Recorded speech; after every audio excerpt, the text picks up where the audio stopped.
நாம் இன்றைக்கு செயல்கள் டீட்ஸ் என்ற அந்த தலைப்பின் கீழே படிக்க போறோம். இதை நம்ம 3 பகுதிகளாக நம்ம பிரித்து படிக்க போகிறோம். முடித்த பின்பு அப்படின்ற அந்த வார்த்தை வரும் பொழுது ஒரு பிரசங்கம் முடிஞ்சிருச்சு, என்ன கொஸ்டின் கேட்டான்னு வாசிக்கலாமா? ஆனா இப்ப யோவானுக்கு ஒரு சந்தேகம் வந்துருது.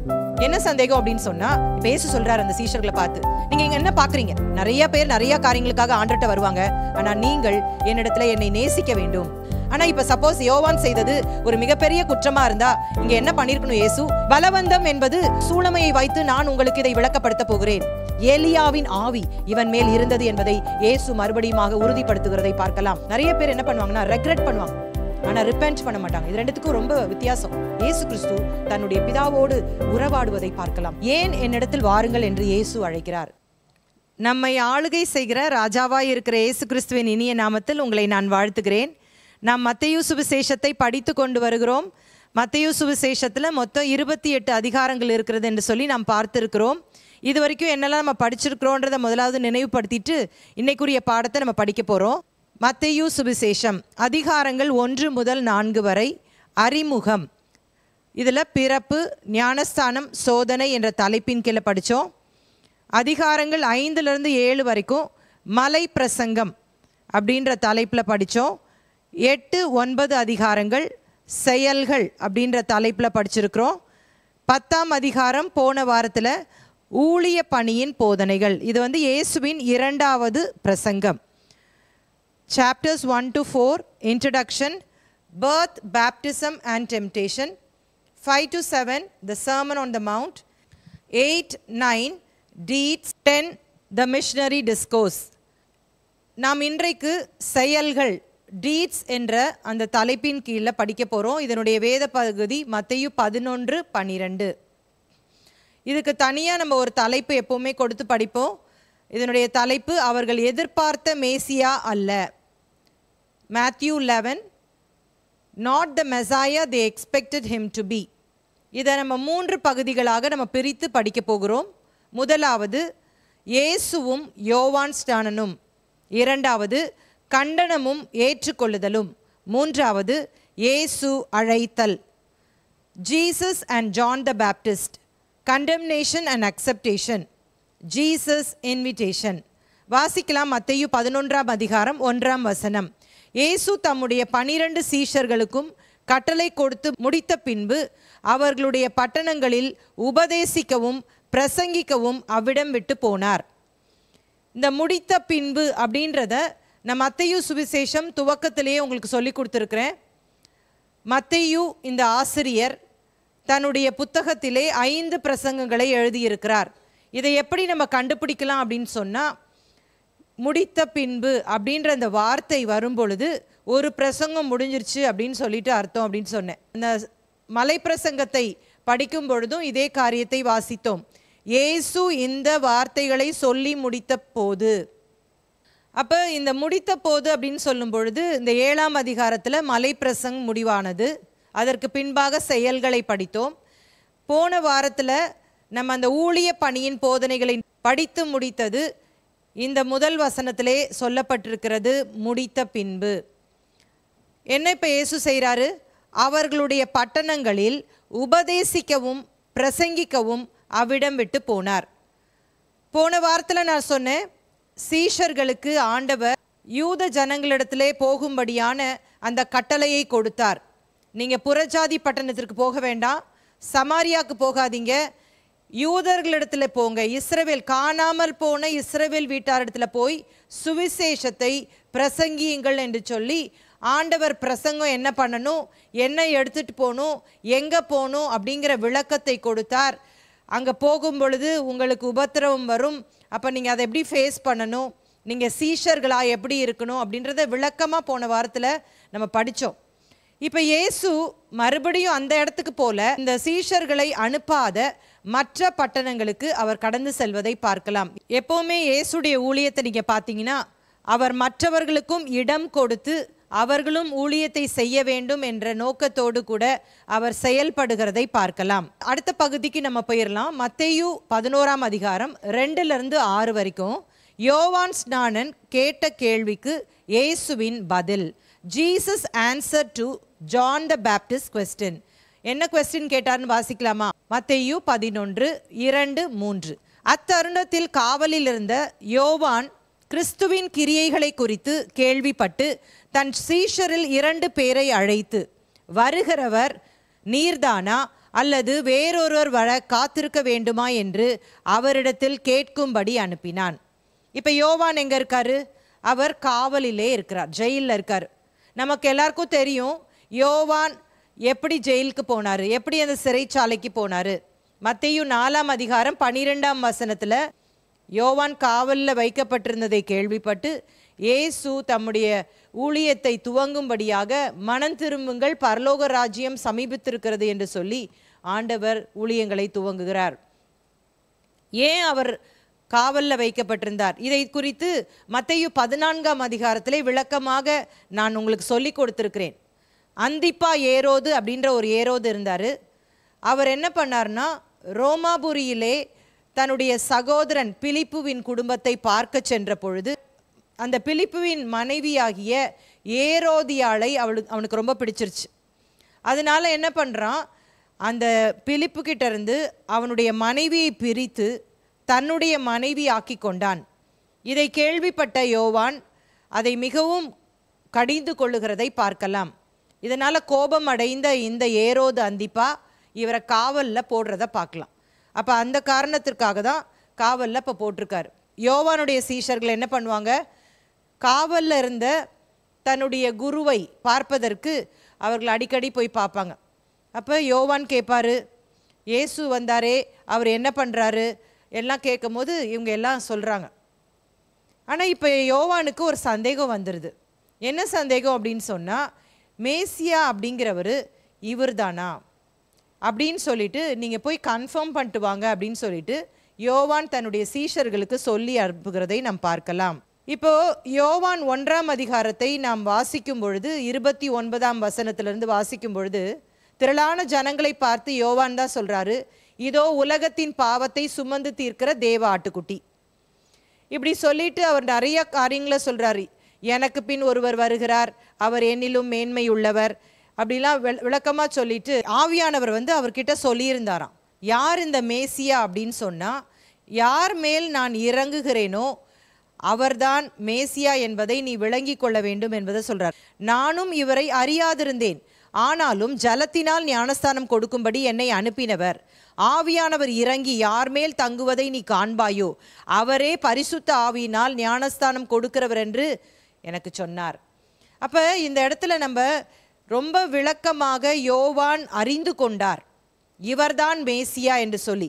திரும்ப அதனோட முடிவில் கூட 34 பார்த்தீங்கன்னா, அந்தபடியே நான் கண்டு இவரே தேவனுடைய குமாரன் என்று சாட்சி கொடுத்து வருகிறேன். இவருக்கு நல்லா தெரியும் இந்த இயேசு தான் தேவனுடைய குமாரன். இவருக்கு நல்லா தெரியும் இவர்தான் மேசியா. இவருக்கு நல்லா தெரியும் இவர்தான் இந்த உலகத்தின் பாவத்தை சுமந்து தீர்க்கிற ஆட்டுக்குட்டி. ஆனால் யோவானுக்கு ஏன் இந்த சந்தேகம் வந்தது? யோவான் ஸ்தானனின் காவல், imprisonment of John the Baptist. ஒருவேளை யோவானை அந்த ஏரோது காவலில் போடும் பொழுது அவருக்கு பயமே இருந்திருக்காது. ஏன்னா இப்போ தான் மேசியா வந்துட்டாரே, கண்டிப்பாக நம்மளை காப்பாற்றிடுவார். இந்த ரோம ஆட்சியின் கீழே நாங்கள் அடிமைகளாக இருக்கிறோம், அதனால தானே எங்களுக்கு இவ்வளோ பிரச்சனையும். மேசியா வந்தாச்சு, எனக்கு இனிமேல் ப்ராப்ளமே இல்லை, நான் வந்துடலாம் அப்படின்னு நினச்சிட்டு இருக்கிற இந்த நாட்களில் ரொம்ப நாளாக இப்போ அங்கேயே இருக்கார். யாருமே இவரை விடுவிக்க வரவே இல்லை. எல்லாருக்குமே போராட்டம் பிரச்சனைகள் அதிகமாக நமக்கே என்ன ஆயிரும், ஆண்டவர் என் ஜெபத்தை கேட்குறாரா அப்படின்ற ஒரு சந்தேகம் வரும்ல. அது மாதிரி தான் இந்த யோவானுக்கும் வந்துருச்சு. இயேசு என்னை ஏன் விடுவிக்க வரமாட்டேங்கிறாரு, இவர் அப்போ உண்மையான மேசியா தானா இல்லைனா வேற யாராவது வரணுமா இன்னும் அப்படின்றது தான் இங்கே நம்ம யோவான் கேட்கிற கேள்வி. அடுத்த வசனத்தை வாசிப்போம். மத்தேயு 11:4-5. இயேசு அவர்களுக்கு பிரதியுத்தரமாக, நீங்கள் கேட்கிறதையும் காண்கிறதையும் யோவானிடத்தில் போய் அறிவியுங்கள். குருடர் பார்வையடைகிறார்கள், சப்பானிகள் நடக்கிறார்கள், குஷ்டரோகிகள் சுத்தமாகிறார்கள், செவிடர் கேட்கிறார்கள், மரித்தோர் எழுந்திருக்கிறார்கள், தரித்திரருக்கு சுவிசேஷம் பிரசங்கிக்கப்படுகிறது. இப்போ இயேசு சொல்கிறார் அந்த சீஷர்களை பார்த்து, நீங்கள் இங்கே என்ன பார்க்குறீங்க? குருடர் பார்வையடைகிறாங்கள, சப்பானிகள் நடக்கிறாங்களா, குஷ்டரோகிகள் சுத்தமாகிறார்களா, செவிடர்கள் கேட்கிறார்கள், மரித்தோர் எழுப்பப்படுகிறார்கள். அப்போ நீங்கள் அதை போய் என்ன பண்ணுங்க, உங்க யோவான்கிட்ட போய் சொல்லுங்க அப்படின்னு சொல்றாரு. என்ன சொல்றாரு இயேசு இங்க? யோவான் நினைச்சிட்டு இருக்கிறான், நான் அரசியல் ரீதியான ஒரு ராஜா என்று சொல்லி நினைத்து கொண்டிருக்கிறான். அப்படி இல்லை, நான் தேவனுடைய ராஜ்யத்தை ஸ்தாபிக்க தான் வந்தேன். ஆனால் இப்பொழுது அதை அரசியல் ரீதியாக அல்ல, ஒரு பொலிட்டிக்கல் கிங்கா இல்லை, ஒரு ஆவிக்குரிய ராஜாவாக, பிசாசின் ராஜ்யத்தில் இருக்கிற ஜனங்களை விடுவிக்கிற ஒரு ராஜாவாக நான் வந்திருக்கிறேன். அதற்கு அடையாளமாக தான் குருடர்கள் பார்வை அடைகிறார்கள், சப்பானிகள் நடக்கிறார்கள், குஷ்டரோகிகள் சுகமாகிறார்கள், மரித்தோர் எழும்புகிறார்கள் என்று சொல்லி ஆண்டவர் சொல்லுறத பார்க்கலாம். ஏன்னா அந்த நாட்களில் இருந்த யூதர்கள் எல்லாருமே இந்த நாளுக்காக காத்திருந்தார்கள். எப்படியாவது எங்களை தாவீதின் குமாரன் காப்பாற்றுவார் இந்த ரோம ஆட்சியிலிருந்து அப்படின்னு சொல்லிட்டு நினைச்சிட்டு இருந்தாங்க. அடுத்த வசனத்தை வாசிக்கிறேன். மத்தேயு 11ஆம் அதிகாரம் 6ஆம் வசனம். என்னிடத்தில் இடரலாய் இராதிருக்கிறவன் எவனோ அவன் பாக்கியவான். இப்போ அதை தான் இங்கே இயேசு சொல்கிறார். இப்போ நீங்கள்லாம் நினச்சிட்டு இருக்கிறீங்க, நான் உங்களை காப்பாற்ற போகிறேன், இந்த ரோமர்களுடைய ஆட்சியிலேருந்து உங்களை காப்பாற்ற போகிறேன் அப்படின்னு நீங்கள் நினச்சிட்டு இருக்கிறீங்க. ஆனால் நான் வந்தது அது கிடையாது. நான் ஆவிக்குரிய ராஜ்யத்தை ஸ்தாபிக்க வந்தேன். அப்போ என்னில் இடரலாக ஆகிராதீங்க, இவர் இல்லை அப்படின்னு நினச்சிடாதீங்க. அப்படி நினைக்காம இருக்கிறவங்க பாக்கியவான். இன்னைக்கு கூட ஆண்டவர் நம்மளை பார்த்து அதை தான் சொல்கிறாரு. நிறைய பேர் நிறைய காரியங்களுக்காக ஆண்டவர்கிட்ட வருவாங்க, ஆனால் நீங்கள் என்னிடத்துல என்னை நேசிக்க வேண்டும். பேதுருக்கிட்ட அன்னைக்கு சொன்னார் பார்த்தீங்களா, இவைகள் எல்லாவற்றை காட்டிலும் நீ என்னில் அன்பாயிருக்கிறாயா. அதை தான் ஆண்டவர் நம்ம இடத்துல எதிர்பார்க்கிறார். அவர்கள்தான் பாக்கியவான்கள் என்பதையும் ஆண்டவர் இங்கே சொல்லுகிறதை பார்க்கலாம். அடுத்த பகுதிக்கு போயிடலாம்.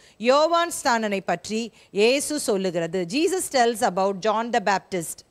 இப்போ பாருங்க, யோவான் ஏதோ ஒரு சந்தேகத்தில் இயேசுவை கேட்க அனுப்பினது மாதிரி ஒருவேளை நமக்கு தோன்றலாம். நிறைய பேர் அப்படி பிரசங்கம் பண்ணுறதை கூட நான் கேட்டிருக்கிறேன். யோவானுக்கே விசுவாசம் இல்லாமல் போயிருச்சு அப்படின்னு சொல்லிட்டு. ஆனால் இப்போ சப்போஸ் யோவான் செய்தது ஒரு மிகப்பெரிய குற்றமாக இருந்தால் இங்கே என்ன பண்ணியிருக்கணும்? இயேசு யோவானை கடிந்து கொண்டிருக்க வேண்டும்.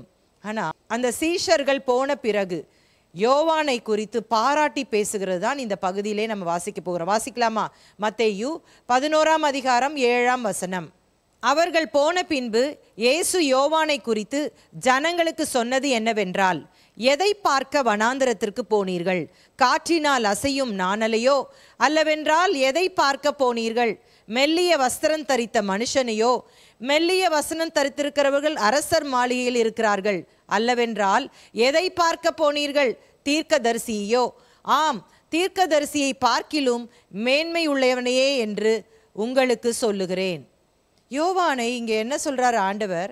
அந்த சீஷர்கிட்ட, அங்கே சுற்றி இந்த ஜனங்கள்கிட்ட சொல்கிறாரு, நீங்கள் எதை பார்க்குறதுக்கு இவ்வளோ நாள் போனீங்க? காற்றில் அசைகிற நாணலையோ? ரீட்ஸ். பொதுவாக இந்த தண்ணீர் பகுதியில் என்ன இருக்கும்னா நாணல் இருக்கும்.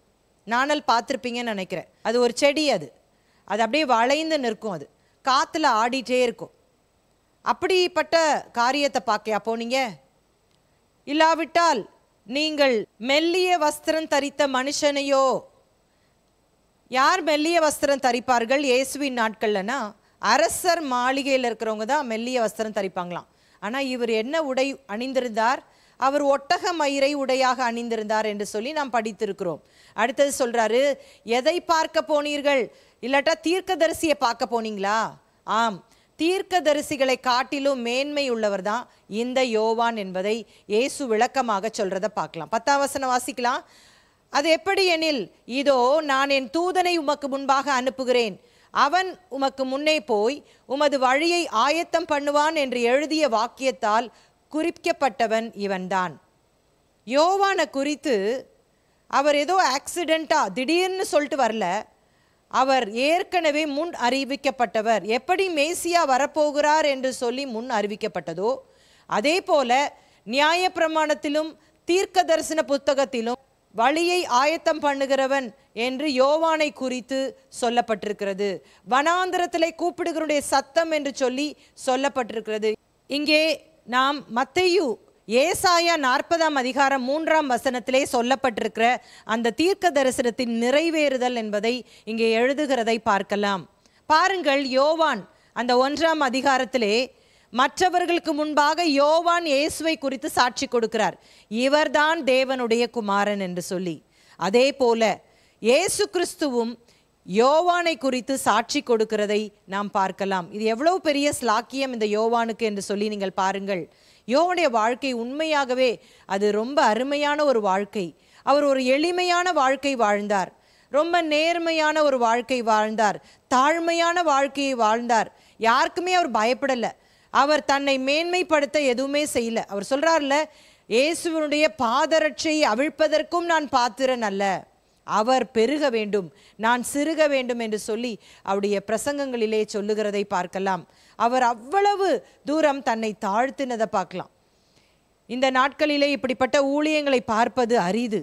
ஆனால் இந்த யோவான் செய்த ஊழியம் உண்மையாகவே அந்த நாளிலே மிகப்பெரிய ஊழியமாக இருந்ததை நாம் பார்க்கலாம். அடுத்த வசனத்தை வாசிக்கலாம். மத்தேயு சுவிசேஷம் 11ஆம் அதிகாரம் 11ஆம் வசனம். ஸ்திரீகளிடத்திலே பிறந்தவர்களில் யோவான் ஸ்நானனை பார்க்கிலும் பெரியவன் ஒருவனும் எழும்பினதில்லை, ஆகிலும் பரலோக ராஜ்யத்தில் சிறியவனாய் இருக்கிறவன் அவனிலும் பெரியவனாய் இருக்கிறான் என்று உங்களுக்கு மெய்யாகவே சொல்லுகிறேன். இப்போ இயேசு சொல்றாரு, யோவான் தான் ஸ்திரீகளில் பிறந்த எல்லார காட்டிலும் பெரியவன். பழைய ஏற்பாட்டிலேயே யார் பெரியவன் அப்படின்னு சொன்னால் யோவான் தான் அப்படின்னு சொல்லி இயேசு சொல்கிறத பார்க்கலாம். ஆனாலும் புதிய ஏற்பாட்டை கம்பேர் பண்ணும்போது அப்படி இல்லை அப்படிங்கிறத விளக்குறார் பாருங்களேன். ஆகிலும் பரலோக ராஜ்யத்தில் சிறியவனாய் இருக்கிறவன் அவனிலும் பெரியவனாய் இருக்கிறான் என்று உங்களுக்கு மெய்யாகவே சொல்லுகிறேன். ஏன் இப்படி சொல்கிறாரு? ஏன் தெரியுமா? இயேசு கிறிஸ்து புதிய ஏற்பாட்டில் தான் மணவாட்டி சபை என்ற அந்த புதிய உடன்படிக்கை அதை ஆண்டவர் இன்ட்ரடியூஸ் பண்ணுறார். ஏனென்று சொன்னால் யோவான் இருக்கிற வரைக்கும் இயேசு மரிக்கவில்லை, இந்த உலகத்தின் பாவத்தை அவர் சுமந்து தீர்க்கவில்லை. ஒருவேளை யோவான் சொல்லியிருக்கலாம், இவர் உலகத்தின் பாவத்தை சுமந்து தீர்க்கிற தேவ ஆட்டுக்குட்டி. ஆனால் அந்த அனுபவம் யோவானுக்கு கிடைக்கவில்லை. அதற்கு முன்பாகவே அவர் சிறைச்சேதம் பண்ணப்படுகிறார். அதனால தான் இங்கே இயேசு சொல்கிறாரு, பரலோக ராஜ்யத்தில் சிறியவனாக இருக்கிறவன் கூட யோவானை காட்டிலும் பெரியவன் என்பதை இங்கே சொல்லுகிறதை பார்க்கலாம். அடுத்த வசனத்தை வாசிப்போம். மத்தேயு 11:12. யோவான் ஸ்நானன் காலம் முதல் இதுவரைக்கும் பரலோக ராஜ்யம் பலவந்தம் பண்ணப்படுகிறது, பலவந்தம் பண்ணுகிறவர்கள் அதை பிடித்து கொள்ளுகிறார்கள். இதற்கு பல விளக்கங்கள் நம்முடைய கிறிஸ்தவ சமுதாயத்திலே சொல்லப்படுகிறது. ஆனால் இந்த சூழமையை வைத்து நான் உங்களுக்கு இதை விளக்கப்படுத்த போகிறேன். பலவந்தம், பலவந்தம் என்பது ஒரு நெகட்டிவான ஒரு வேர்டை எடுத்துக்கொள்ளக்கூடாது. இங்கே என்ன நடக்குதுன்னு நீங்கள் முதல்ல இப்போ யோசித்து பாருங்களேன். யோவான் வந்தார், மனம் திரும்புங்கள் பரலோக ராஜ்யம் சமீபமாக இருக்கிறது என்று சொல்லி பிரசங்கம் பண்ணார். அந்த யோர்தான் நதிக்கரையிலே ஏராளமான ஜனங்கள் கூடியிருந்தார்கள். பொதுமக்கள், போர் சேவகர்கள், ஆயக்காரர்கள் என்று சொல்லி நிறைய பேர் வந்தாங்க. அப்போது அங்கே கூடியிருந்த மக்கள் கேட்டாங்க, நாங்கள் மனம் திரும்புவதற்கு என்ன செய்ய வேண்டும்? யோவான் சொல்கிறார், ஒவ்வொருத்தருக்கும் ஒன்று ஒன்று சொல்கிறார். போர் சேவர்களை பார்த்து சொல்கிறாரு, நீங்கள் அநியாயமாக யாரையும் என்ன செஞ்சிடாதீங்க, காவலில் போட்டுறாதீங்க. ஆயக்காரர்களே, அநியாயமாக நீங்கள் வரி வசூலிக்காதீங்க. பொதுமக்களை பார்த்து சொல்கிறாரு, உங்களுக்கு 2 ஆடை இருந்துச்சுன்னா 1 மற்றவங்களுக்கு கொடுத்துருங்க. இப்படி நிறைய காரியங்களை சொல்லித்தராருல. உடனே ஜனங்கள் திரள் திரளாக வந்து அந்த யோர்தான் நதியிலே ஞானஸ்நானம் எடுப்பதை பார்க்கலாம். இதை தொடர்ந்து இயேசு கிறிஸ்துடைய வாழ்க்கையில் பாருங்களேன், அவர் இந்த ராஜ்யத்தின் சுவிசேஷத்தை பிரசங்கிக்கிறார். குருடர்கள் பார்வை அடைகிறார்கள், சப்பானிகள் நடக்கிறார்கள், ஊமையர் பேசுகிறார்கள். அவர் நிறைய இடத்துல என்ன சொன்னார்னு நான் உங்களுக்கு சொல்லி கொடுத்தேன். இந்த அற்புதத்தை யார்ட்டையுமே சொல்லிடாதீங்க அப்படின்னு எவ்வளோ சொல்கிறாரோ அவ்வளவுக்கு அதிகமாக அவர்கள் பிரசித்தம் பண்ணினார்களாம். அந்த திமிர்வாதக்காரன் பாருங்களேன், எவ்வளோ கஷ்டப்பட்டு அந்த கூரையை பிரித்து இறக்குறாங்க. அப்போ ஜனங்கள் அப்படி ஒரு தீராத ஒரு ஆசையிலே இருந்ததை பார்க்கலாம். அவங்களுக்கு எப்படியாவது ஆண்டவரை அறிந்து கொள்ள வேண்டும், இந்த ராஜ்யத்தின் மேல் அவர்களுக்கு தீராத ஆசை இருந்தது. இந்த பலவந்தம் அப்படின்னு சொல்லும் பொழுது, ஒரு ராஜா ஒரு தேசத்தை முற்றுகை போடும் பொழுது அப்படியே திரள் கூட்டமான போர் சேவகர்கள் அதை முற்றுகையிட்டு அதற்குள்ளே புகுந்து அதை கேப்சர் பண்ணுவது போல, அதை முற்றுகையிடுவது போல இந்த தேவனுடைய ராஜ்யம் இப்பொழுது தீவிரமாக எல்லாருக்குள்ளும் அது செல்லுகிறது என்று சொல்லிதான் இந்த இடத்திலே ஆண்டவர் சொல்லுகிறார். அவர் இங்கே ஒரு ஃபிகரேட்டிவ் ஸ்பீச்சுன்னு சொல்லுவாங்கல்ல, பேச்சு உருவகத்தை அவர் இங்கே பயன்படுத்துகிறதை பார்க்கலாம். பலவந்தம், அதான் சொன்னேன், அது ஒரு நெகட்டிவ் சென்ஸாக நீங்கள் எடுத்துக்காதீங்க. இது தேவனுடைய ராஜ்யத்திலே ஜனங்கள் தீராத ஆசையோடு கூட சேருவது.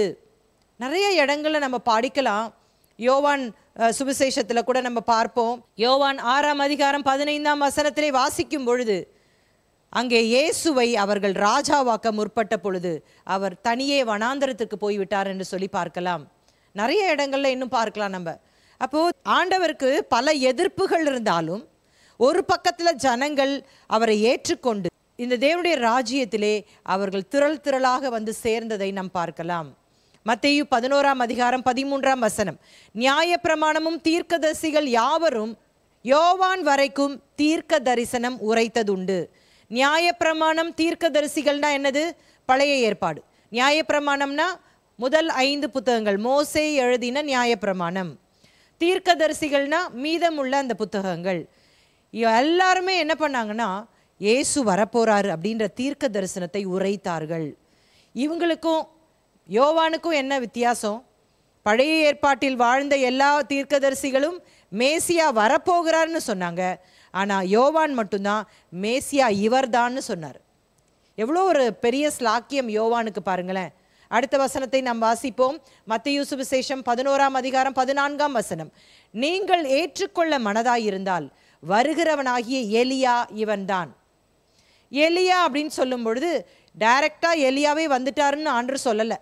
ஏன்னா மறுரூப மலையில் எலியா மோசே என்பவர்கள் இயேசுவோடு கூட அவர்களும் பேசுகிறதாக மத்தேயு எழுதுகிறார். இங்கே என்ன இவரை குறித்து இயேசு சொல்றாருன்னா, இவர் பிறப்பின் போதே தேவதூதன் யோவானின் அப்பாவாகிய சகரியாக்கு சொல்லுகிற அந்த வசனத்தை உங்களுக்கு வாசிக்கிறேன் பாருங்களேன். லூக்கா 1:17, பிதாக்களுடைய இருதயங்களை பிள்ளைகளிடத்திற்கும் கீழ்ப்படியாதவர்களை நீதிமான்களுடைய ஞானத்திற்கும் திருப்பி உத்தமமான ஜனத்தை கர்த்தருக்கு ஆயத்தப்படுத்தும்படியாக அவன் எலியாவின் ஆவியும் பலமும் உடையவனாய் அவருக்கு முன்னே நடப்பான் என்றான்.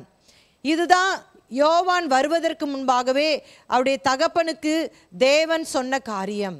எலியாவின் ஆவி இவன் மேல் இருந்தது என்பதை இயேசு மறுபடியுமாக உறுதிப்படுத்துகிறதை பார்க்கலாம். மத்தேயு சுவிசேஷம் 11ஆம் அதிகாரம் 15ஆம் வசனத்தை வாசிப்போம். கேட்கிறதற்கு காதுள்ளவன் கேட்க கடவன். இயேசு இங்கே எங்கெல்லாம் முக்கியமான காரியத்தை சொல்றாரோ அங்கெல்லாம் இந்த வார்த்தையை சொல்லுகிறதை பார்க்கலாம். ஒவ்வொருத்தருக்கும் ஒரு ஸ்டைல் இருக்கும்ல. அது மாதிரி இயேசு ஏதாவது முக்கியமான ஒரு எம்ஃபசைஸ் பண்ணணும் அப்படின்னு நினைச்சார்னா, கேட்கிறதற்கு காதுள்ளவன் கேட்க கடவன் சொல்வார். எல்லாருக்குமே காது இருக்குது. ஆனால் இவர் என்ன சொல்றாரு? கேட்டு அதன்படி நீங்கள் செயல்படுங்கள். மத்தேயு முதன் முறையாக இந்த இடத்துல எழுதுறத நம்ம பார்க்கலாம். அடுத்த பகுதிக்கு போயிடலாம். மத்தேயு 11ஆம் அதிகாரம் 16லேருந்து 19 வரைக்கும். தேவனுடைய வார்த்தைகளை புறக்கணிக்கிற ஜனங்களை இயேசு கடிந்து கொள்ளுகிறார். Jesus rebukes those who rejected God's word. வாசிக்கலாம். மத்தேயு 11:16. இந்த சந்ததியை யாருக்கு ஒப்பிடுவேன்? சந்தை வழிகளில் உட்கார்ந்து தங்கள் தோழரை பார்த்து, உங்களுக்காக குழல் ஊதினோம், நீங்கள் கூத்தாடவில்லை, உங்களுக்காக புலம்பினோம், நீங்கள் மாரடிக்கவில்லை என்று குறை சொல்லுகிற பிள்ளைகளுக்கு ஒப்பாயிருக்கிறது.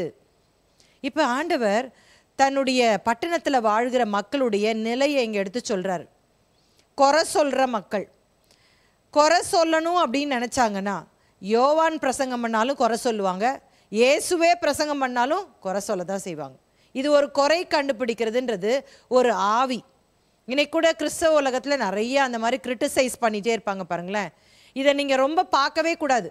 இது ஒரு தொற்று வியாதி. இது உங்களையும் இதை ஈஸியாக தாக்கிரும். இந்த குறை சொல்லுகிறதும் ஒரு ஆவி. யாராவது ரொம்ப குறை சொல்லிகிட்டே இருந்தாங்கன்னா அவங்கள விட்டு கொஞ்சம் தள்ளி நின்றுக்கோங்க.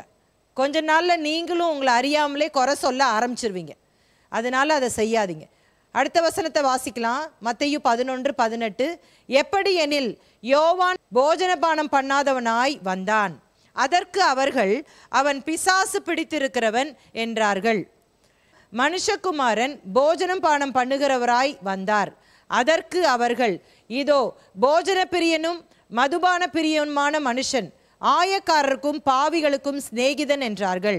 ஆனாலும் ஞானமானது அதன் பிள்ளைகளால் நீதியுள்ளதென்று ஒப்புக்கொள்ளப்படும். இயேசு நிறைய பேர் குறை சொல்லிட்டு தான் இருந்தாங்க. எப்போவுமே அவர் குறைகளை குறித்து யோசித்து சோர்ந்தெல்லாம் போகிறதில்ல. அப்படியே தூக்கி போட்டுட்டு போயிட்டே இருப்பார். குறைகளை கூட அவர் நேர்மறையாக அவர் எடுத்துக்கொண்டு போகிறத பார்க்கும் பொழுது நமக்கே ஒரு உற்சாகம் வருகிறது. இப்போ இயேசுவை பார்த்து சொல்கிறாங்க, இவர் ஆயக்காரருக்கும் பாவிகளுக்கும் சிநேகிதர், ஃப்ரெண்ட் ஆஃப் சின்னர்ஸ்ன்னு சொல்கிறாங்க. இயேசு வந்து சொல்கிறாரு, கரெக்டாக தான் சொல்லியிருக்கிறீங்க, பிணியாளிகளுக்கு வைத்தியன் வேண்டியதே அல்லாமல் சுகம் உள்ளவனுக்கு வேண்டியதில்லைன்ட்டார். நான் இந்த உலகத்துக்கு வந்ததே பாவத்தை சுமப்பதற்காக தான், பாவத்தில் வாழ்கிற ஜனங்களை மீட்பதற்காக தான், சொல்லிக்கோங்க பரவாயில்ல அப்படின்னு சொல்லி ஆண்டவர் சொல்கிறத பார்க்கலாம். யோவானுடைய வாழ்க்கையிலையும் பாருங்களேன், யோவானையும் குறை சொன்னாங்க, ஆனால் அவர் ஏதாவது பிரசங்கம் பண்ணுறதை நிறுத்திட்டாரா? அவர் ஸ்டைலில் பண்ணிட்டு தான் இருந்தார், ஜனங்கள் மனம் திரும்பிக்கிட்டே தான் இருந்தாங்க. இயேசுவும் சோர்ந்து போல, யோவானும் சோர்ந்து போல, மனம் திரும்புதல் நடந்துக்கிட்டே தான் இருந்துச்சு. இயேசு வந்து உச்சக்கட்டமாக தன் ஜீவனையே இந்த உலகத்திற்கு கொடுத்து ஜனங்களுக்காக பாவ பரிகார பலியானது எவ்வளவு ஆச்சரியமானது. இயேசு மட்டும் சோர்ந்து போயிருந்தார்னா அவர் நமக்காக மரித்திருந்திருப்பாரா? நமக்காக நம்முடைய பாவங்களை சுமந்திருந்திருப்பாரா? ஆகவே ஒருவேளை சோர்ந்து போய் நீங்கள் இந்த பிரசங்கத்தை கேட்டுக்கொண்டு இருக்கலாம்.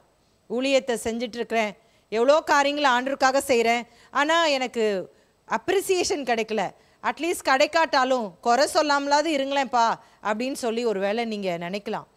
இயேசுவும் சரி, யோவானும் சரி, குறைகளை சொல்லுகிற ஜனங்களை அப்படியே இக்னோர் பண்ணிட்டு அவர்களுக்கு என்று சொல்லி தேவன் வைத்திருந்த திட்டத்தை அவர்கள் நிறைவேற்றி முடித்தார்கள். நம்மளுக்கும் ஆண்டவர் ஒரு திட்டத்தை வச்சிருக்கிறார். உங்களையும் என்னையும் இந்த உலகத்தில் படைச்சதற்கு ஒரு நோக்கம் இருக்கிறது. அவருடைய ராஜ்யத்தில் நமக்கு ஒரு பங்கு இருக்கிறது. அவருடைய ராஜ்ய கட்டுமான பணியிலே நம்மை பயன்படுத்த வேண்டும் என்று சொல்லி கர்த்தர் விரும்புகிறார். இந்த குறை சொல்கிறதெல்லாம் கேட்டுட்டு இருந்தீங்கன்னா உங்களால் முன்னேறி போவே முடியாது. எல்லாத்தையும் உதறி போட்டுவிட்டு கர்த்தர் நமக்கு நியமித்த பாதையிலே பொறுமையோடு இயேசுவை நோக்கி ஓட கடவோம் என்று சொல்லி எபிரேயர் 12:1 சொல்லப்பட்டது போல நாம் ஓட வேண்டும். அடுத்த பகுதிக்கு போயிடலாம். மத்தேயு 11:20-24 வரைக்கும். தேவனுடைய வார்த்தைகளை புறக்கணித்த பட்டணங்களை இயேசு கடிந்து கொள்ளுகிறார். Jesus rebukes the cities who rejected God's word. இதில் ஆண்டவர் 3 பட்டணங்களை பற்றி சொல்றார். என்னென்ன பட்டணம்? கோரோசின், பெத்சாய்தா, கப்பர்நகூம். இந்த 3 பட்டணங்களும் கலிலேயா கடல் அப்படின்னு சொல்கிற கடலுக்கு வடக்கு பகுதியில் அமைந்திருந்தது. எல்லாமே வந்து அந்த கலிலேயாவை சுற்றி அந்த வடக்கு பகுதியில் தான் இருந்துச்சு. இந்த பெத்சாய்தா அப்படின்ற இந்த ஊரில் தான் பேதுரு, அந்திரேயா, பிலிப்பு அவர்களுடைய சொந்த ஊர் என்று சொல்லி சொல்லப்பட்டிருக்கிறது. கோரோசினை பற்றி சுவிசேஷ புத்தகங்களில் ரொம்ப அதிகமாக சொல்லப்படலை. வெறும் இயேசு கிறிஸ்து இது கடிந்து கொள்ளுகிறதா தான் நம்ம பார்க்குறோம். மற்றபடி கப்பர்நகூம் என்பது இயேசுவினுடைய பட்டணம் என்று சொல்லி நான் சொல்லி கொடுத்துருக்கிறேன். Town of Jesus. இயேசு நாசரேத்தை விட்டு கப்பர்நகூமில் வந்து தங்கினார். இந்த மத்தேயு ஆசிரியர் இவருடைய வீடும் அங்கே தான் இருந்தது. பேதுருடைய வீடு அங்கே இருந்ததாக சொல்லப்படுகிறது. அநேக அற்புத அடையாளங்களை இந்த கப்பர்நகூமிலே செய்ததாக நம்முடைய சுவிசேஷ புத்தகங்களிலே நாம் தொடர்ந்து வாசிக்கிறோம். ஆண்டவர் இந்த பகுதியில் ஏராளமான காரியங்களை செய்கிறதை பார்க்கலாம். இயேசு மத்தேயு 11:20 சொல்லுகிறார், அப்பொழுது தமது பலத்த செய்கைகளில் அதிகமானவைகளை செய்ய கண்ட பட்டணங்கள் மனந்திரும்பாமற் போனபடியினால் அவைகளை அவர் கடிந்து கொள்ள தொடங்கினார்.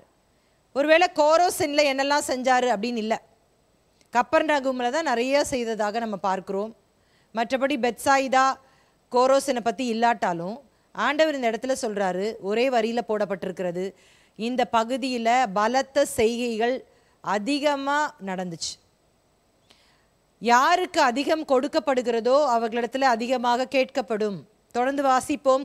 கோரோசினே உனக்கு ஐயோ, பெத்சாய்தாவே உனக்கு ஐயோ, உங்களில் செய்யப்பட்ட பலத்த செய்கைகள் தீருவிலும் சீதோனிலும் செய்யப்பட்டிருந்ததானால் அப்பொழுதே ரெட்டுடுத்தி சாம்பலில் உட்கார்ந்து மனம் திரும்பி இருப்பார்கள். நியாய தீர்ப்பு நாளிலே உங்களுக்கு நேரிடுவதை பார்க்கிலும் தீருவுக்கும் சீதோனுக்கும் நேரிடுவது லகுவாய் இருக்கும் என்று உங்களுக்கு சொல்லுகிறேன். வானம் பரியந்தம் உயர்த்தப்பட்ட கப்பர்நகூமே, நீ பாதாள பரியந்தம் தாழ்த்தப்படுவாய். உன்னில் செய்யப்பட்ட பலத்த செய்கைகள் சோதோமிலே செய்யப்பட்டிருந்ததானால் அது இந்நாள் வரைக்கும் நிலைத்திருக்கும். நியாய தீர்ப்பு நாளிலே உனக்கு நேரிடுவதை பார்க்கிலும் சோதோம் நாட்டிற்கு நேரிடுவது லகுவாய் இருக்கும் என்று உங்களுக்கு சொல்லுகிறேன் என்றார். இயேசு கிறிஸ்து இந்த பட்டணங்களில் அதிகமாக தன்னுடைய பலத்த செய்கைகளை செய்திருக்கிறார். அதிகமான போதனை கொடுத்திருக்கிறார், அற்புத அடையாளங்களை செய்திருக்கிறார், ஜனங்களை விடுதலை செய்திருக்கிறார். ஆனால் இந்த பட்டணத்தார் அவரை ஏற்றுக்கொள்ளவில்லை என்று போடவில்லை, அவரை கண்டு கொள்ளலை. அவங்கள எதிர்த்தாங்க அப்படின்னு போடல, அவரை கண்டு கொள்ளலை. ஒரு பிரின்சிபிள் இருக்கு, கிரேட்டர் லைட் கிரேட்டர் ரெஸ்பான்சிபிலிட்டி. எங்கே அதிகம் ஆண்டவர் காரியங்களை செய்கிறாரோ அங்கே அதிகமான பொறுப்பு இருக்கிறது என்று சொல்லி அர்த்தம். கடவுளின் குரலுக்கு செவிசாய்க்காமல் இருப்பதுதான் இந்த தலைமுறையின் சிறப்பியல்பு. அது அதன் வீழ்ச்சியாக இருக்கும். Unresponsive to the voice of God is the characteristic of this generation and will be its downfall. அப்ப இவங்க ஆண்டவர் சொல்லுகிற அந்த வார்த்தைகளை அவமதிக்கிற வகையிலே அவங்க ஒண்ணுமே செய்யல. அவருடைய வார்த்தைகளின்படி அவர்கள் நடக்கவில்லை. இன்றைக்கு கூட கிறிஸ்தவ சமுதாயத்திலே பிரசங்கங்களுக்கு குறைவில்லை, சபைகளுக்கு குறைவில்லை. ஆனால் எத்தனை ஜனங்கள் அந்த ரிப்பென்டன்ஸ், அந்த மனம் திரும்புதலுக்கு நேராக தங்களை அர்ப்பணிக்கிறார்கள். நிறைய பேர் என்ன யோசிக்கிறாங்கன்னா, அதுதான் நாங்கள் ரட்சிக்கப்பட்டுட்டோமே, நாங்கள் சர்ச்சுக்கு ஒழுங்காக போகிறோம் அப்படின்னு நினைக்கிறாங்க. ஆனால் ஆவியானவர் நம்மிடத்துல பேசும் பொழுது அவருக்கு விட்டு கொடுத்து, விட வேண்டிய காரியங்களை விட்டு அவரை போல மாறுவதற்கு நாம் அர்ப்பணிக்க வேண்டும். நிறைய பேர் என்ன பண்ணுவாங்கன்னா, ரெக்ரெட் பண்ணுவாங்க, ஆனால் ரிப்பென்ட் பண்ண மாட்டாங்க. இது ரெண்டுத்துக்கும் ரொம்ப வித்தியாசம். ரிக்ரெட்னா என்ன அர்த்தம்? நான் இந்த காரியத்தை செய்ததற்காக வருந்துகிறேன், நான் இதை செஞ்சிருக்க கூடாதுல்ல, நான் ரொம்ப அவசரப்பட்டு பேசிட்டேன்ல, அது ரெக்ரெட், வருத்தம் தெரிவித்தல். ரிப்பென்டன்ஸ் என்ன அர்த்தம்னா, நான் இப்படி செஞ்சுட்டேன், நான் இதிலேருந்து மனம் திரும்ப போகிறேன், ரைட் அபவுட் டர்ன், இதை முற்றிலுமாக நான் மாற்றிக்கொள்ள போகிறேன். நிறைய பேர் அந்த ரெக்ரெட்டோடையே நிறுத்திடுறோம், அந்த ரிப்பென்டன்ஸ்குள்ளே வரமாட்டிக்கிறோம். இந்த ஜனங்கள் கூட ஒருவேளை இயேசுவை ஏற்றுக்கொண்டிருக்கலாம், இயேசு செய்கிற அற்புதங்கள்லாம் அனுபவிச்சிருக்கலாம். ஆனால் அவங்க என்ன பண்ணியிருப்பாங்க, திரும்பியும் அதே காரியத்தை செஞ்சுட்டே இருந்திருப்பாங்க. இயேசு சொல்கிறாரு, இவர்களுக்கு நியாய தீர்ப்பின் நாளில் நேரிடுவதை காட்டிலும் சோதோம் குமாராவுக்கு நேரிட்டது லகுவாய் இருக்கும் என்று சொல்லுகிறார். நீங்கள் சரித்திரத்தை நீங்கள் வாசிக்கும் பொழுது இந்த 3 பட்டணங்களும் முற்றிலுமாக அழிக்கப்பட்டது. அதே நேரத்தில் நாசரேத்து, கானாவூர், திபேரியா இதெல்லாம் அதை சுற்றிலும் இருக்குது. அந்த ஊர்லலாம் இன்னைக்கு நிறைய ஜனங்கள் இருக்காங்க. ஆனால் எங்க ஆண்டுடைய நியாய தீர்ப்பு இயேசு கடிந்து கொண்டதை போலவே அது நிறைவேறிவிட்டது. இந்த நகரங்கள் இயேசு கிறிஸ்துவை தாக்கவில்லை, அவர்கள் அவரை தங்கள் வாசல்களிலிருந்து விரட்டவில்லை, அவர்கள் அவரை சிலுவையில் அறைய முற்படவில்லை, அவர்கள் அவரை வெறுமனே புறக்கணித்தனர். புறக்கணிப்பு எவ்வளவு துன்புறுத்த முடியுமோ அவ்வளவு கொல்லும். These cities did not attack Jesus Christ, they did not drive him from their gates, they did not seek to crucify him, they simply disregarded him. Neglect can kill as much as persecution can. அப்படின்றத Barclay விளக்கமாக சொல்லியிருக்கிறார். அதாவது இயேசு கிறிஸ்துவுக்கு இந்த பகுதியில் உபத்திரவம் குறைவு. வடக்கு பகுதியில் இயேசு கிறிஸ்து நல்ல ஊழியம் செஞ்சார். தெற்கு பகுதியில் தான் அவருக்கு உபத்திரவம் மிக அதிகமாக இருந்தது. அங்கே தான் அவர் சிலுவையிலே அறையப்பட்டார். ஆனால் இங்கே இவர் என்ன சொல்கிறார் பாருங்களேன், neglect can kill as much as persecution can. புறக்கணிப்பு எவ்வளவு துன்புறுத்த முடியுமோ அவ்வளவு கொல்லும். அதோடு அவங்க ஆண்டவரை கொன்றே போட்டிருக்கலாம், இவருடைய வார்த்தையை கேட்காம இப்படி போகிறதுக்கு அப்படின்றத சொல்கிறத பார்க்கலாம். மத்தேயு 11ஆம் அதிகாரம் 25லேருந்து 27 வரைக்கும் பிதாவுக்கும் இயேசுவுக்கும் இருந்த உறவு, relationship between Jesus and his father. வாசிக்கலாம். மத்தேயு 11:25. அந்த சமயத்தில் இயேசு சொன்னது, பிதாவே, வானத்துக்கும் பூமிக்கும் ஆண்டவரே, இவைகளை ஞானிகளுக்கும் கல்விமான்களுக்கும் மறைத்து பாலகருக்கு வெளிப்படுத்தினபடியால் உம்மை ஸ்தோத்தரிக்கிறேன். ஆம் பிதாவே, இப்படி செய்வது உம்முடைய திருவுளத்துக்கு பிரியமாயிருக்கிறது. இயேசு கிறிஸ்து தன்னுடைய பிதாவோடு உறவாடுவதை பார்க்கலாம். பேசுகிறார் இப்போ பிதா கூட. இயேசுவின் ஊழியத்தில் சிலர் எதிர்த்தார்கள், சிலர் அவரை ஏற்றுக்கொண்டார்கள். இந்த ஏற்றுக்கொண்டவர்களை பார்த்து இயேசு சொல்கிறாரு, இவர்கள் தான் பாலகர்கள். அதுதான் நம்ம இங்கே வாசிக்கிறோம். இவைகளை ஞானிக்கும் கல்விமான்களுக்கும் மறைத்து பாலகருக்கு வெளிப்படுத்தினபடியால் உம்மை ஸ்தோத்தரிக்கிறேன். யார் இயேசு கிறிஸ்துவை ஏற்றுக்கொண்டார்களோ அவர்கள் தான் பாலகர்கள். இதை யார் சொன்னது? பிதாவாகிய தேவன் தம்முடைய குழந்தைகளுக்கு வெளிப்படுத்தி இருக்கிறார். என்னை ஏற்றுக்கொள்ளும்படியாக, இந்த தேவனுடைய ராஜ்யத்திலே பிரஜைகளாய் வாழும்படியாக இவர்தான் வெளிப்படுத்தி இருக்கிறார் என்பதை இயேசு சொல்லுகிறதை பார்க்கலாம். 11ஆம் அதிகாரம் 27ஆம் வசனம். சகலமும் என் பிதாவினால் எனக்கு ஒப்பு கொடுக்கப்பட்டிருக்கிறது. பிதா தவிர வேறொருவனும் குமாரனை அறியான். குமாரன் எவனுக்கு அவரை வெளிப்படுத்த சித்தமாய் இருக்கிறாரோ அவனும் தவிர வேறொருவனும் பிதாவை அறியான். இது பிதாவுக்கும் குமாரனுக்கும் இருந்த ஒரு உறவை மிக அழகாக இங்கே இயேசு சொல்லுகிறதை பார்க்கலாம். பிதாவுக்கும் குமாரனுக்கும் எந்த ரகசியமும் இல்லை. நமக்கும் பிதாக்கும் என்ன ரிலேஷன், குமாரனுக்கும் பிதாக்கும் என்ன உறவு அப்படின்னு பார்த்தீங்கன்னா, நமக்கும் பிதாவுக்கும் அவர் தன்னை தாழ்த்தி மனிதனுக்காக தன்னுடைய குமாரனையே அனுப்பி நம்மை மீட்டெடுத்தார். அதனால நம்ம அவருடைய புத்திர சுவிகாரத்தை பெற்று நம்ம எல்லாரும் அடாப்டட் சில்ட்ரனாக மாறிட்டோம். ஆனால் இயேசு கிறிஸ்துவும் பிதாவும் ரெண்டு பேரும் ஈக்குவல். அவர்கள் ரெண்டு பேரும் வல்லமையில் எல்லாவற்றிலும் அவங்க சமமாக இருந்தாலும் அவர்களுக்குள்ள எந்த ஒரு வேற்றுமையான கருத்தும் இல்லை. அவர்களுக்குள்ள எந்த ரகசியமும் இல்லை. இயேசு பிதாவை அறிந்தது போல நம்மால் நிச்சயமாகவே என்ன பண்ண முடியாது, அறிந்து கொள்ளவே முடியாது. அதனால தான் இங்கே இயேசு சொல்கிறாரு, என் பிதாவினாலே எனக்கு ஒப்பு கொடுக்கப்பட்டிருக்கிறது. பிதா தவிர வேறு ஒருவனும் குமாரனை அறியான். நான் பிதாவை அறிந்து கொள்ளுகிற மாதிரி நீங்கள் ஒருவரும் அறிந்து கொள்ள முடியாது. நானும் பிதாவும் அவ்வளவு நெருக்கமுள்ளவர்களாக இருக்கிறோம் என்பதை ஆண்டவர் சொல்கிறத பார்க்கலாம். கடைசி பகுதியை நாம் பார்க்க போகிறோம். மத்தேயு 11ஆம் அதிகாரம் 28 30 வரைக்கும். இயேசு ஜனங்களை அழைத்தல், ஜீசஸ் இன்விடேஷன்.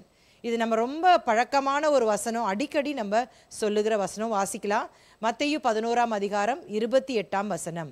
வருத்தப்பட்டு பாரம் சுமக்கிறவர்களே, நீங்கள் எல்லாரும் என்னிடத்தில் வாருங்கள், நான் உங்களுக்கு இளைப்பாறுதல் தருவேன். இயேசு சீஷர்களை தேர்ந்தெடுக்கும் பொழுது அவர் சொல்றாரு, ஃபாலோ மீ, என்னை பின்பற்றுங்கள் அப்படின்னு சொல்றார். என் பின்னாடி வாங்க, என்னை பின்பற்றுங்க, நான் என்ன சொல்றேனோ அதை செய்யுங்க. ஆனால் இந்த இடத்துல என்னிடத்தில் வாருங்கள், கம் டு மீ அப்படின்னு சொல்றார். பின்னாடி வர்றது வேற, அவர்கிட்ட வர்றது வேறல்ல. ஏன் என்னிடத்தில் வாருங்கள் என்று இயேசு அழைக்கிறார்? நான் ரொம்ப சுருக்கமாக 3 காரியங்களை சொல்லித்தர போகிறேன். முதலாவதாக, ஏன் இயேசு தம்மிடத்தில் வர வேண்டும் என்று சொல்லுகிறார். முதல் காரணம் உங்களுக்கு நான் வாசிக்கிறேன். மார்க்கு சுவிசேஷம் 3ஆவது அதிகாரம் 14ஆம் வசனம். அப்பொழுது அவர் 12 பேரை தெரிந்து கொண்டு அவர்கள் தம்மோடு கூட இருக்கவும் பிரசங்கம் பண்ணும்படியாக தாம் அவர்களை அனுப்பவும். இயேசு கிறிஸ்து சீஷர்களை தெரிந்து கொண்ட ஒரு நோக்கம் இருக்கிறது. ஏதோ அவர் தனியாக இருக்காரு, அதனால கொஞ்சம் பேர் இருந்தால் அவருக்கு கொஞ்சம் நல்லா இருக்கும், மாரல் சப்போர்ட்டாக இருக்கணும் அப்படின்றதுக்காக அல்ல. எதுக்காகயா? முதல் ரீசன் என்ன அப்படின்னு சொன்னால், அவர்கள் தம்மோடு கூட இருக்கவும், அவர்கள் தம்மோடு கூட உறவாடவும். அடுத்தது தான் என்னது? பிரசங்கம் பண்ணுறது. அப்புறம் வெளியில் போய் அனுப்பி அவங்க அற்புத அடையாளங்கள்லாம் செய்கிறது. அப்போ ஃபஸ்ட்டு காரணம், ஏன் இயேசு தன்னிடத்தில் வாருங்கள் என்று சொல்லி அழைக்கிறாரு, தம்மோடு கூட இருக்க, டு பி வித் ஹிம். ரெண்டாவது காரணம் நான் உங்களுக்கு சொல்கிறேன் பாருங்களேன். மத்தேயு சுவிசேஷம் 11ஆம் அதிகாரம் 29 30 வாசிக்கலாம். நான் சாந்தமும் மனத்தாழ்மையுமாய் இருக்கிறேன், என் நுகத்தை உங்கள் மேல் ஏற்றுக்கொண்டு என்னிடத்தில் கற்றுக்கொள்ளுங்கள், அப்பொழுது உங்கள் ஆத்துமாக்களுக்கு இளைப்பாறுதல் கிடைக்கும். என் நுகம் மெதுவாயும் என் சுமை லகுவாயும் இருக்கிறது. இந்த இடத்துல என்ன சொல்றார் பாருங்களேன். ரெண்டாவது காரணம் என்னன்னா, அவர் நுகத்தை ஏற்றுக்கொண்டு அவரிடத்தில் கற்றுக்கொள்ள, to take his yoke and learn from him. ஏன் ஆண்டவர் நம்மளை அவர்கிட்ட வர சொல்றார்? ரெண்டாவது காரணம் பாருங்க, அவருடைய நுகத்தை நாம் ஏற்றுக்கொள்ள வேண்டும். நுகம் அப்படின்னு சொன்னா என்ன? நீங்க எல்லாரும் பார்த்துருப்பீங்க, இந்த உழுகிறத, விவசாயிகள் உழுகிறத நீங்க பார்த்துருப்பீங்க. 2 மாடு அந்த கழுத்தில் ஒரு கட்டை மாதிரி வச்சுருப்பாங்க, ஒரு உடன் பீம் மாதிரி இருக்கும். அந்த 2 மாட்டுக்கும் ஈக்குவலாக என்ன பண்ணியிருப்பாங்க? அந்த கழுத்து மேலே வச்சுருப்பாங்க. ஈக்குவலாக இருந்தால் தான் அந்த நிலத்தை அது உழ முடியும். அந்த நாட்களில் யூதர்கள் தேவனுக்குரிய எல்லா காரியத்தையுமே நுகங்களாக தான் பார்த்தாங்களாம். என்ன சொல்லுவாங்களாம்? தேவனின் நுகம், விசுவாசத்தின் நுகம், நியாயப்பிரமாணத்தின் நுகம், சட்டதிட்டங்களின் நுகம், பலியின் நுகம் அப்படின்னு எதெல்லாம் தேவன் சம்பந்தப்பட்டிருக்கிறதோ எல்லாத்தையும் நுகங்களாக தான் பார்த்தாங்களாம். இயேசு கிறிஸ்து கூட சொல்கிறார் பாருங்களேன். மத்தேயு சுவிசேஷம் 23ஆம் அதிகாரம் 4ஆம் வசனத்திலே, சுமப்பதற்கரிய பாரமான சுமைகளை கட்டி மனுஷர் தோள்களின் மேல் சுமத்துகிறார்கள், தாங்களோ ஒரு விரலினாலும் அவைகளை தொடமாட்டார்கள். அந்த நாட்கள் இருந்த மத போதகர்கள், பரிசேயர்கள், இவர்கள்லாம் என்ன பண்ணாங்கன்னா ஜனங்களை ரொம்ப கஷ்டப்படுத்தினாங்க. பாரமான, சுமக்க முடியாத பாரமான காரியங்களை அவர்களை தோள் மேலே வைத்தாங்க. நான் போன பாடத்தில் உங்களுக்கு சொல்லி கொடுத்தேன்ல, நியாயப்பிரமாணத்தை கர்த்தர் கொடுத்தார். அதை தவிர ஓரல் ட்ரெடிஷன் சொல்லிட்டு வாய்மொழி சட்டங்களாக பல காரியங்களை ஜனங்களுக்கு போட்டு அதை செய்யும்படியாக திணித்தார்கள். இப்போ இயேசு சொல்கிறாரு, உங்கள் நுகத்தை என் மேல் வைத்து விடுங்கள், என் நுகத்தை நீங்கள் ஏற்றுக்கொள்ளுங்கள். என் நுகம் எப்படிப்பட்டது? அது லகுவாயிருக்கும், அது மெதுவாயிருக்கும்.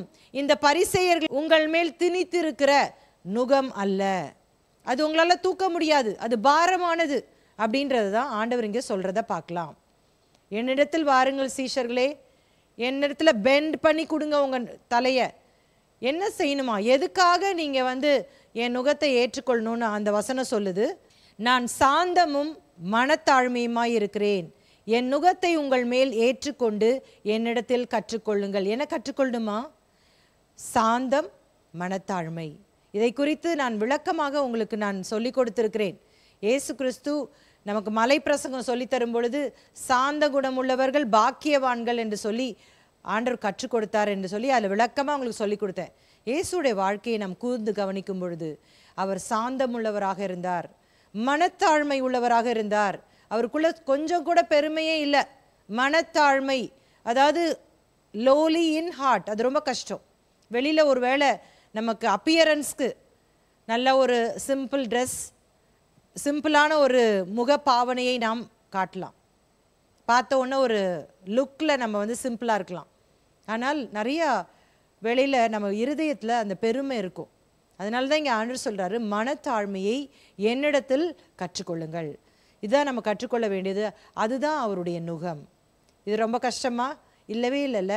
மற்ற எல்லா காரியத்தையும் விட்டுவிட்டு ஆண்டருடைய நுகத்தை நம்ம மேலே சுமக்க வேண்டும் என்று சொல்லுகிறார். மூன்றாவதாக எதற்காக ஆண்டவர் என்னிடத்தில் வாருங்கள் என்று சொல்லுகிறார் தெரியுமா? இளைப்பாறுதல் கொடுக்க. Rest in him.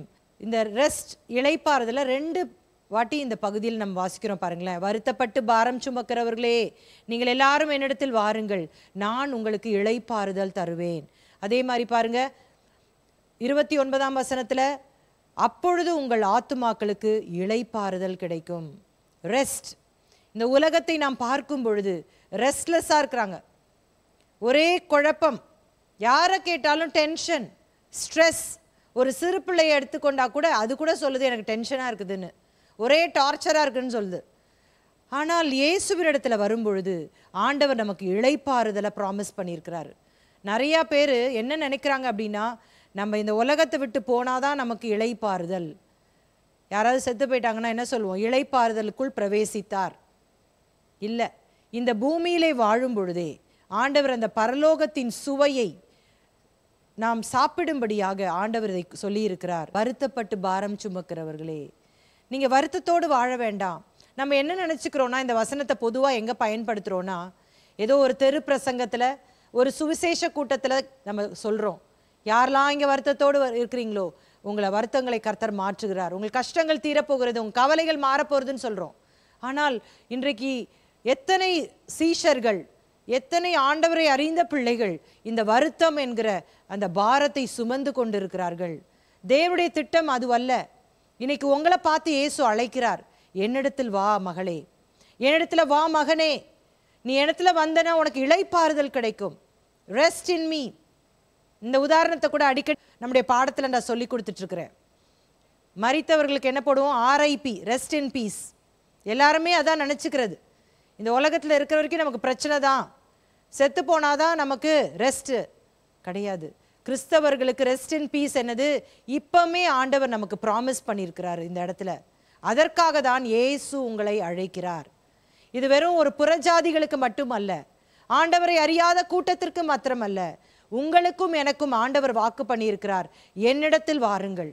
இன்னும் நீங்கள் இந்த கஷ்டத்தோடு வாழ வேண்டாம், இந்த பாரத்தை சுமக்க வேண்டாம், என் நுகத்தை உங்கள் மேல் ஏற்றுக்கொள்ளுங்கள். நீங்கள் உங்களை தாழ்த்தி கொடுங்க, மோசே என்ற தாசனை குறித்து நாம் வாசிக்கிறோம். மோசே 120 ஆண்டுகள் இந்த பூமியிலே வாழ்ந்தார். முதல் 40 ஆண்டுகள் அவருக்கு சொகுசு வாழ்க்கை தான். நல்ல ஒரு ராஜா கிட்ட ராஜாவின் மகனாக எல்லாவற்றையும் அனுபவித்தார். ஆனால் அடுத்த 40 ஆண்டுகள் ஆண்டவர் புரட்டி புரட்டி எடுத்தது போல அவர் தனிமையாக வனாந்தரத்திலே விடப்பட்டார். அவர் பேசுறதெல்லாம் ஆடு மாடுகளோட தான், வேற யாருமே அங்கே இல்லை. ஆனால் அடுத்த 40 ஆண்டுகள் வனாந்தரத்திலே இஸ்ரவேல் ஜனங்களை வழிநடத்தும்படியாக ஆண்டவர் அவரை பயிற்றுவித்தார். என்னென்ன சீதோஷ்ண நிலை அந்த வனாந்தரத்தில், எங்கே தண்ணீர் கிடைக்கும், எங்கே நல்ல இடத்துல தங்க முடியும், இதெல்லாம் அந்த 40 ஆண்டில் நல்லா ஸ்டடி பண்ணியிருப்பார். இன்னொரு முக்கியமான விஷயத்தை இங்கே நான் சொல்ல விரும்புகிறேன். 40 ஆண்டுகள் எகிப்திய யூனிவர்சிட்டியில் படிச்சிருந்தாலும் அது எல்லாமே ஒன்றுமே இல்லை என்பதை ஆண்டவர் மோசேயின் வாழ்க்கையிலே செய்தார். 40 ஆண்டுகள் மோசே அந்த எகிப்திய அந்த பல்கலைக்கழகத்தில் எல்லாவற்றையும் அவர் கற்று தேர்ந்தார். சகலத்திலும் அவர் வல்லவனானார் என்று சொல்லி பார்க்கிறோம். ஆனால் அது அவரை தேவனோடு நடப்பதற்கும் ஜனங்களை வழிநடத்துவதற்கும் பிரயோஜனமாக இருக்கலை. ஆண்டவர் என்ன பண்ணுறாரு, அடுத்த 40 ஆண்டுகள் எல்லாத்தையும் மறக்கடிக்க வச்சிடறாரு. 40 ஆண்டுகள் ஃபுல்லாக எரேஸ் ஆகி இப்போ ராக் பாட்டம்னு சொல்லுவோம் ஆங்கிலத்தில், to 0, கம்ப்ளீட் 0, நான் ஒன்றுமே இல்லை அப்படின்னு சொன்ன பிற்பாடு ஆண்டவர் மறுபடியும் அவருடைய வல்லமையான கரங்களை அவரோடு கூட நடக்கும்படியான அந்த ஸ்லாக்கியத்தை கொடுக்கிறார். இதை கேட்டுக்கொண்டிருக்கிற அருமையான கர்த்தருடைய பிள்ளைகளே, உடைய வாழ்க்கையில் நீங்கள் எதை மேன்மையாக நினச்சிட்டு இருக்கிறீங்களோ இன்னைக்கு ஆண்டவர் கரத்தில் உங்களை ஒப்பு கொடுங்க. ஆண்டவரே, ஒன்றுமில்லை ஆண்டவரே, நான் என்னை அர்ப்பணிக்கிறேன். நீர் எனக்கு இளைப்பாறுதலை ப்ராமிஸ் பண்ணியிருக்கிறீங்க. என்ன சூழ்நிலை வழியாக நான் போயிட்டு இருந்தாலும் இன்னைக்கு உங்களுடைய நுகத்தை ஏற்றுக்கொள்வதற்கு நான் ஆயத்தமாக இருக்கிறேன். அந்த சாந்தத்தையும் மனத்தாழ்மையும் அனுதின வாழ்க்கையிலே நான் கற்றுக்கொள்வதற்கு எனக்கு நீர் கிருபை தாரும். உம்மை கூர்ந்து கவனிக்க எனக்கு உதவி செய்யும் என்று சொல்லி நம்மை அர்ப்பணிக்கும் பொழுது ஆண்டவர் நம்முடைய வாழ்க்கையில் நமக்கு ஒரு மேலான ஒரு ஆசீர்வாதத்தை கொடுக்க போகிறார். அதுதான் இளைப்பாறுதல், ரெஸ்ட் இன் பீஸ். சமாதானத்தோடு கூட இந்த பூமியிலே வாழும்படியான ஒரு ஸ்லாக்கியத்தை கர்த்தர் கொடுக்க போகிறார். ரெஸ்ட், இந்த பூமியிலே கர்த்தர் அதை வாக்கு பண்ணியிருக்கிறார். இன்றைக்கு நம்ம முழுமையாக இந்த 11ஆம் அதிகாரத்தை படித்து முடித்து விட்டோம். இந்த வேத பகுதியை நீங்கள் தொடர்ந்து தியானிக்கும்படி உங்களை அன்பாய் கேட்டுக்கொள்கிறேன். இன்னைக்கு நம்ம என்ன படித்தோம்? அவர்கள் எதிர்பார்த்த மேசியா அல்ல, not the Messiah they expected him to be. அதில் 3 பகுதி படித்தோம். இயேசுவும் யோவான் ஸ்நானனும், கண்டனமும் ஏற்றுக்கொள்ளுதலும், இயேசு அழைத்தல், Jesus and John the Baptist, condemnation and acceptance, Jesus invitation. கண்களை மூடி ஜெபிக்கலாமா? அன்பும் இரக்கமுள்ள நல்ல தகப்பனே, இந்த மாலை வேளைக்காக உமக்கு நாங்கள் நன்றி செலுத்துகிறோம். எங்களோடு பேசி நம்முடைய வார்த்தைகளுக்காக நன்றி. தொடர்ந்து இந்த வார்த்தைகள் எங்களோடு கூட கிரியை செய்யட்டும். உமக்கே எல்லா மகிமையும் செலுத்துகிறோம். இயேசுவின் நாமத்தில் ஜெபிக்கிறோம் நல்ல பிதாவே, ஆமேன். கர்த்தர் உங்களை ஆசீர்வதிப்பார்.